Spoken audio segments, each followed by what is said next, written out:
Une collection de 10 000 JPEG de 10 000 images dont la valeur combinée dépasse les 2 milliards de dollars. Une vente aux enchères pour laquelle une seule de ces images s'est vendue à plus de 11 millions de dollars et un prix minimum pour n'importe lequel de ces JPEG qui dépasse aujourd'hui les 30 000 dollars. Comment en est-on arrivé là ?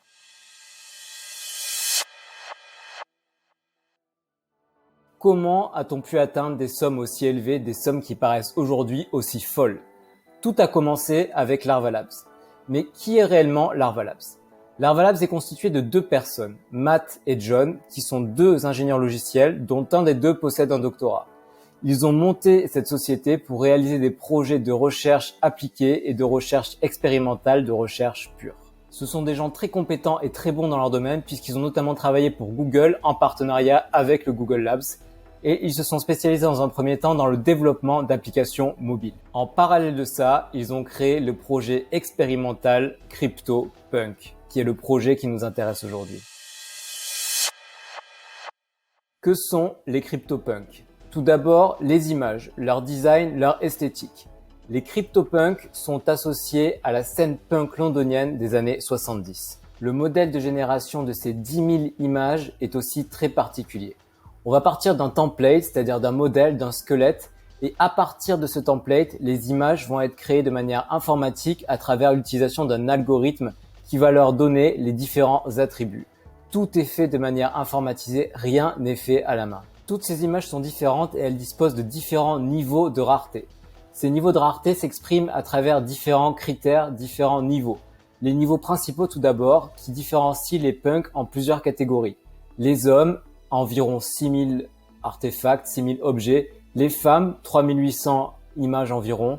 Les zombies, 88 images. Les singes, 24 images. Et les aliens, seulement 9 images. Mais ces niveaux de rareté s'expriment aussi à travers d'autres éléments, d'autres attributs, tels que par exemple des accessoires, comme un chapeau, des lunettes 3D, des cigarettes, chacune possédant différents niveaux de rareté, étant plus ou moins communs, étant plus ou moins rares. Et la combinaison de l'ensemble de ces éléments, l'ensemble de ces niveaux de rareté faisant que votre punk sera plus ou moins rare et donc plus ou moins précieux. D'un point de vue technique, chaque élément est unique et non remplaçable. On parle dans le jargon de token ERC 721.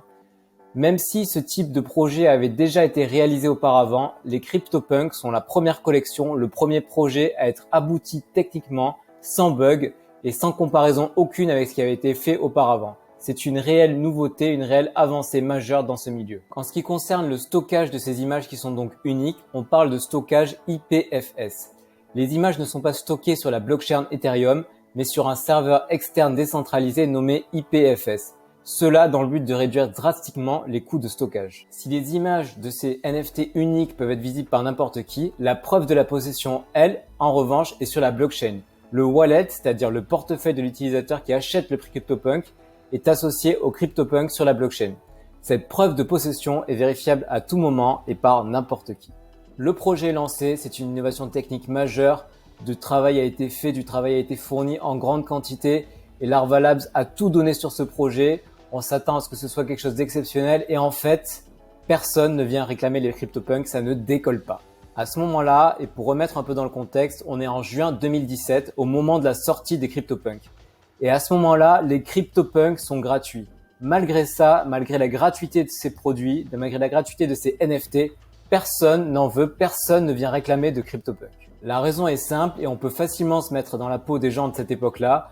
On ne comprend pas vraiment à quoi ça sert. Ça semble complètement inutile à l'époque d'avoir une image sur un portefeuille virtuel, sur un portefeuille numérique. On voit ça comme quelque chose qui n'a aucune valeur et aucune utilité. Finalement, avec le temps, certains viennent les réclamer, les récupérer puisque c'était gratuit et vous connaissez la puissance du gratuit sur n'importe quel marché. Mais malgré ça, les punks n'ont aucune valeur puisqu'il n'y a aucune demande. Et ça va continuer comme ça pendant très très longtemps.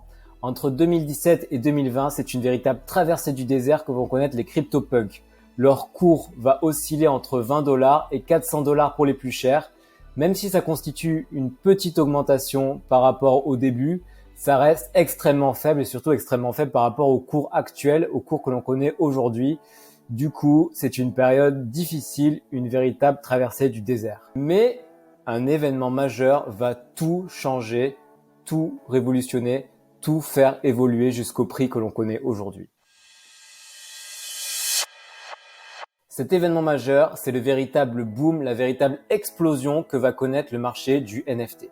De plus en plus d'acteurs vont s'intéresser à ce marché et ils vont créer des collections de plus en plus créatives, de plus en plus originales. Ceci combiné au fait que de plus en plus d'acheteurs vont arriver sur ce marché, prêts à acquérir les œuvres créées par ces nouveaux acteurs du marché du NFT. La tendance est lancée, on a de plus en plus d'acteurs qui arrivent sur le marché du NFT, à la fois du côté des créateurs d'œuvres comme du côté des acheteurs.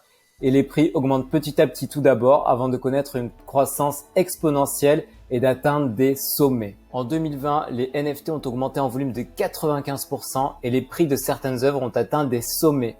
La vente de Beeple par exemple. Beeple étant un artiste majeur du milieu du NFT qui était là au début, aux origines.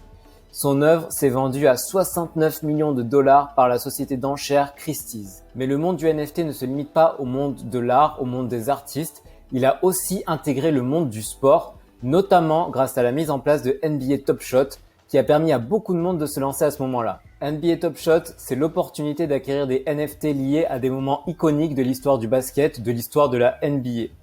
Les montants échangés sur cette plateforme étaient tout simplement démesurés, puisque rien que sur la journée du 22 février 2021, 48 millions de dollars de transactions ont été effectuées et plus de 100 millions de dollars ont été échangés cette même semaine. C'est tout simplement phénoménal. Dans ce mouvement de croissance folle du monde du NFT, les gens cherchent à revenir aux origines du milieu, à ses racines, et c'est dans ce sens-là qu'ils cherchent les NFT originels qui sont finalement les CryptoPunks.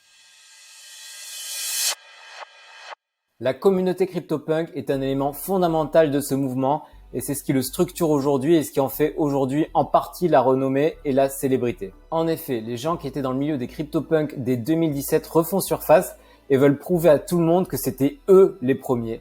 On les appelle les OG. Ces personnes se considèrent comme une élite et tiennent surtout à le prouver. La communauté est la preuve de leur légitimité. Ça se voit notamment à travers le Discord. Le Discord étant le moyen de communication privilégié des membres, des personnes qui possèdent la même collection, des personnes qui appartiennent à la même communauté. Dans le Discord des CryptoPunks, on peut demander à faire vérifier qu'on possède bien un CryptoPunk dans son wallet. On a alors son nom qui est inscrit en vert et ça permet de repérer d'un seul coup d'œil les détenteurs d'un CryptoPunk des autres, c'est-à-dire soit ceux qui étaient à l'origine du projet en 2017, soit ceux qui ont suffisamment investi pour intégrer la communauté. Dans tous les cas, ça permet de créer une barrière entre les détenteurs des CryptoPunks et le reste du monde. Une petite anecdote pour montrer à quel point la communauté est forte et la communauté est attachée à ce statut, c'est que dans ce Discord, quand on passe de blanc à vert, c'est-à-dire une fois que l'ordinateur a vérifié que vous disposez bien d'un CryptoPunk dans votre wallet, tous les membres du Discord ont pour tradition de mettre ce gif-là en commentaire pour montrer l'appartenance au groupe. On a donc un esprit de communauté qui est très fort et très puissant à l'intérieur des CryptoPunks et qui participe en quelque sorte à la réussite et à l'évolution financière de ce projet. Dernière anecdote pour montrer la puissance de la communauté des CryptoPunks. Dans le Metaverse, sur Decentraland, il existe un bar dans lequel on ne peut entrer que si l'on possède un CryptoPunk dans son wallet. On va voir maintenant quelle est l'influence des CryptoPunks dans la tendance actuelle des NFT vendus sous forme de collectibles. Les CryptoPunks ont créé l'ensemble des éléments modernes qui sont aujourd'hui présents dans la plupart des collections. C'est-à-dire une série de X milliers d'objets avec X souvent égal à 10 000, avec des objets qui disposent de niveaux de rareté différents, une communauté associée sur Twitter et sur Discord, et la vérification de la détention d'un collectible quand on s'inscrit sur le Discord. Les CryptoPunks et les NFT en général sont en train de réussir à opérer un passage du virtuel vers le réel. Tout d'abord à travers les grandes sociétés d'enchères que sont Christie's et Sotheby's. De ventes records ont eu lieu à travers ces deux sociétés d'enchères pour des NFT. Ça a été le cas pour Beeple, pour des CryptoPunks, mais aussi pour Edward Snowden dont une œuvre s'est vendue à 5,4 millions de dollars. Petite anecdote, ces ventes sont d'ailleurs en partenariat avec Samsung qui permet d'afficher ces NFT sur des écrans de leur marque. Aujourd'hui, des grands noms du sport et de la musique s'intéressent aux NFT et en achètent. Parmi ces personnalités, on retrouve le boxeur Mike Tyson, le tennisman Andy Murray, les basketteurs en NBA Josh Hart et LaMelo Ball. ou encore des musiciens ou des acteurs du monde de la musique comme Hans Zimmer qui a créé les musiques d'Iron Man, Inception, Interstellar ou encore Pirates des Caraïbes, ou encore le milliardaire Jay-Z. Les musées s'intéressent aussi de plus en plus à cet art virtuel, à ce milieu du NFT. Pour exemple, le musée ICA de Miami a acheté un CryptoPunk pour l'afficher dans ses galeries, dans ses collections. Que nous réservent les CryptoPunks dans le futur, à l'avenir? Une thèse est tout d'abord très intéressante à signaler. Elle se nomme la Fat Punk Thesis. Elle tend à démontrer qu'à mesure que de plus en plus de gens entrent dans le milieu du NFT, les gens vont vouloir se tourner vers les NFT originaux, les premiers, les Genesis, c'est-à-dire les CryptoPunks. On entre alors dans un monde où la demande augmente fortement, mais où l'offre reste stable, ce qui amènerait vers une augmentation croissante et massive des prix. L'évolution des CryptoPunks est d'ailleurs à ce sujet très intéressante à observer et à analyser. On observe que ce marché des CryptoPunks est très actif et très liquide encore aujourd'hui. Le cours du punk n'a jamais cessé d'augmenter, quelle que soit la période ou le moment. Le marché actuel est un véritable pari que l'on peut prendre sur l'avenir. Si les NFT continuent d'exploser, alors le cours des CryptoPunks explosera également. À vous de voir si vous avez envie de prendre ce risque. Voilà, c'est tout pour cette vidéo sur les CryptoPunks. J'espère qu'elle vous a plu. N'hésitez pas à mettre un petit pouce bleu en bas de cette vidéo, à laisser un commentaire. Dites-moi ce que vous en avez pensé, si vous avez des critiques. Si vous disposez d'un petit CryptoPunk, si vous avez été convaincu, si vous voulez en acheter un peut-être plus tard, n'hésitez pas, dites-moi tout et je vous dis à très bientôt pour une prochaine vidéo. Allez, à la prochaine.